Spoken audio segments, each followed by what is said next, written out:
Hello மக்களே, Indian டீம்லேயே Rohit Sharma Virat கோலிக்கு அப்புறமா ஒரு பெஸ்ட்டு ஆல் ஃபார்மட் பிளேயராக வர வேண்டியவர் தான் கேஎல் ராகுல். சாரி கிளாசி ரோல்ஸ் ராய்ஸ் ராகுல். பட் அவர் இப்போ வரையுமே இந்தியாவோட one of the under rated கிரிக்கெட்டராக தான் இருக்கார். அப்படி கேஎல் ராகுல் இந்தியாவுக்காக என்னென்னலாம் பண்ணியிருக்காரு, அவரோட இம்பார்ட்டண்ட்டான கான்ட்ரிபியூஷன்ஸ் பற்றி தான் நம்ம இந்த வீடியோவில் பார்க்க போகிறோம். ஸோ வீடியோக்குள்ளே போகிறதுக்கு முன்னாடி நீங்கள் இப்போ நம்ம சேனலுக்கு ஃபர்ஸ்ட் வாட்டி வந்தீங்கன்னா மறக்காம இந்த வீடியோக்கு லைக் கொடுத்துட்டு அப்படியே சேனலையும் சப்ஸ்கிரைப் பண்ணி வச்சுக்கோங்க. அப்படியே உங்களுக்கு கேஎல் ராகுலை பிடிக்கும் அப்படின்னா மறக்காமல் ஒரு கமெண்ட்டை போட்டுட்டு வந்துருங்க. இப்போ வாங்க வீடியோக்குள்ளே போவோம். Okay, first of all K L ராகுலோட டெபுட் வந்து எங்கே ஆரம்பிக்குதுன்னு பார்த்தீங்கன்னா 2014, அதுவும் ஆஸ்திரேலியாவுக்கு ஆப்போசிட்டில் பாக்ஸிங் டே டெஸ்ட்டில் தான் வந்து அவர் டெபுட்டே பண்ணுறாரு. நம்ம கேஎல் ராகுல்கிட்ட வந்து ஒரு தனி திறமை இருக்குது. நீங்கள் ஆல் ஃபார்மேட் பிளேயர் கேள்விப்பட்டிருப்பீங்க, அதே ஆல் பொசிஷன் பேட்டர் கேள்விப்பட்டிருக்கீங்களா? அதாவது நீங்கள் எந்த இடத்துல பேட்டிங் பொசிஷனில் இறக்கி விட்டாலுமே அவர் அங்கே நல்லா பெர்ஃபார்ம் பண்ணுவார். அதுக்கான ஸ்டாட்ஸ்லாம் இருக்குது, அதெல்லாம் வந்து உங்களுக்கு நான் கடைசியாக சொல்கிறேன். கேஎல் ராகுலோட ஓவரால் செஞ்சுரிஸ் கொண்டு எவ்வளோன்னு பார்த்தீங்கன்னா கிட்டத்தட்ட 21 இன்டர்நேஷனல் செஞ்சுரிஸ் அடிச்சிருக்காரு. பட் அவரோட ஸ்டாண்டர்ட்ஸ்க்குலாம் இது ரொம்பவே கம்மி தான். அவரோட 21 செஞ்சுரிஸில் 11 டெஸ்ட்டு, 8 ODI, 2 T20 அடிச்சிருக்காரு.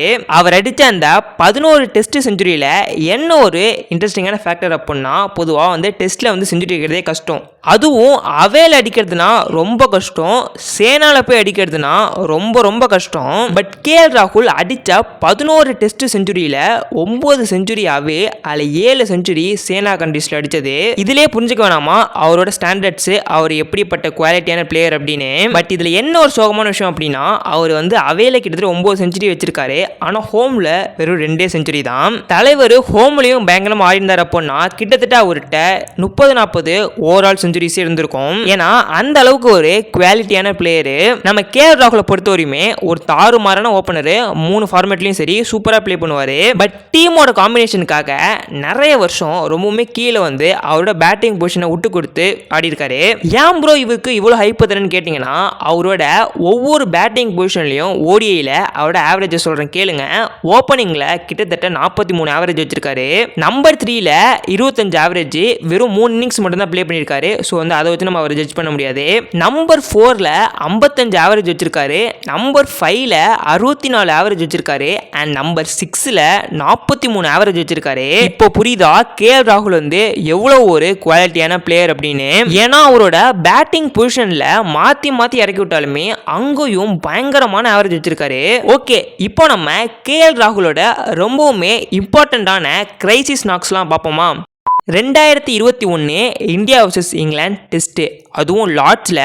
பொதுவாக லார்ட்ஸில் பெர்ஃபார்ம் பண்ணுறது ரொம்பவே கஷ்டம். அதுவும் லார்ட்ஸில் செஞ்சுரி அடித்தவங்கன்னு பார்த்தீங்கன்னா நீங்கள் வேற லூட்டு எண்ணிடலாம். அந்த அளவுக்கு தான் இந்தியன் பிளேயர்ஸ் லார்ட்ஸில் செஞ்சுரி அடிச்சிருக்காங்க. அந்த மாதிரியான one of the toughest ground தான் லார்ட்ஸு. ஆனால் அங்கே போய் நம்ம தலைவன் கேஎல் ராகுல் 2021 தாறுமாறான ஒரு செஞ்சுரியை போட்டிருப்பாரு.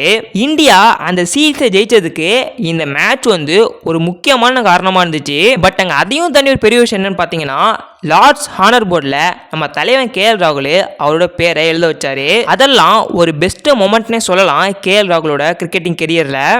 2021 செஞ்சுரியானில் அடித்த அந்த செஞ்சுரி பொதுவாக கிரிக்கெட்டில் ரொம்பவுமே டஃபஸ்ட் பிச்சஸ் அப்படின்னா ஒன்று நியூசிலாந்து பிச்சாக இருக்கும், இல்லைனா சவுத் ஆஃப்ரிக்கா பிச்சாக இருக்கும். அந்த மாதிரியான ஒரு டஃப்பான சவுத் ஆஃப்ரிக்கா பிச்சில் நம்ம கேஎல் ராகுல் தரமான தாறுமாறான செஞ்சுரியை போட்டிருப்பாரு. நான் முன்னாடியே சொன்ன மாதிரி தான் தலைவன் வந்து சேனா கண்ட்ரீஸ்லாம் பயங்கரமான ஸ்ட்ராங்கு, ஒன்றுமே பண்ண முடியாது. பட் என்ன ஒரு சோகமான விஷயம் அப்படின்னா, நம்ம கேஎல் ராகுல்கிட்ட டெஸ்ட்டில் வந்து ஒரு டபுள் செஞ்சுரி கூட கிடையாது. அவர் வந்து டபுள் செஞ்சுரி கிட்டத்தட்ட வந்திருப்பாரு. அவர் எவ்வளோ ரன்ஸில் மிஸ் பண்ணாருன்னு தெரியுமா? வெறும் ஒரே ஒரு ரனில் அவரோட டபுள் செஞ்சுரியை மிஸ் பண்ணிட்டாரு. அதாவது 2016 இந்தியாவுக்கு நடந்த டெஸ்ட் மேட்ச்சில் நம்ம கேஎல் ராகுல் தரமாக ப்ளே பண்ணி 199 ரன் அடிச்சிருவாரு.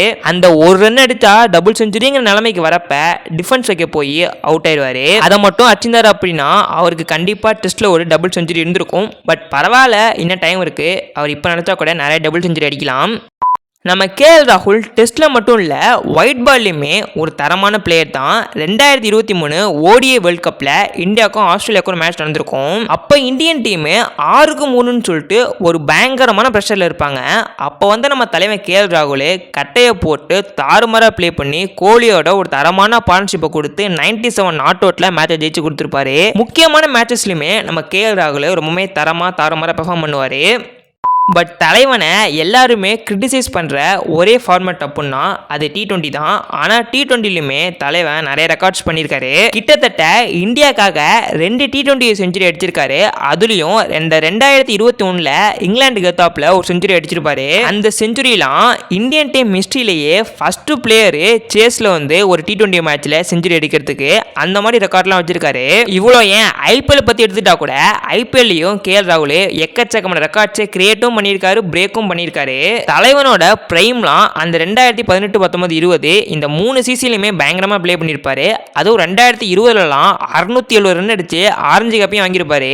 இது இல்லாமல் என்ன ஒரு ரெக்கார்டுன்னு பார்த்தீங்கன்னா தலைவன் தொடர்ந்து 5 வருஷமா IPLல 500+ ரன்ஸை கன்சிஸ்டண்ட்டாக அடிச்சுட்டே வந்திருக்காரு. ஸோ இந்தியன் டீமுக்காக இவ்வளோ கான்ட்ரிபியூட் பண்ணியிருக்காரு நம்ம கண்ணூர் லோகேஷ் ராகுல். பட் இப்போ வரையுமே இந்தியன் டீமுக்கு ஒரு அண்டர்ரேட்டடான பிளேயராக தான் இருக்காரு. ஸோ ஓகே கைஸ், அவ்வளோதான் இந்த வீடியோ ஒருத்தரம் பார்த்துட்டீங்க. இந்த வீடியோக்கு லைக் கொடுத்துட்டு அப்படியே சேனல் சப்ஸ்கிரைப் பண்ணி வச்சுக்கோங்க. அப்படியே நீங்கள் ஒரு KL ராகுல் ஃபேனாக இருந்தீங்கன்னா மறக்காமல் வந்து ஹைப் பட்டன் இருக்கும், அதை கொடுத்து ஹைப் பண்ணிக்கோங்க. ஸோ உங்களை வந்து நெக்ஸ்ட் வீடியோவில் சந்திக்கிறேன். அது வரைக்கும் பை மக்களே.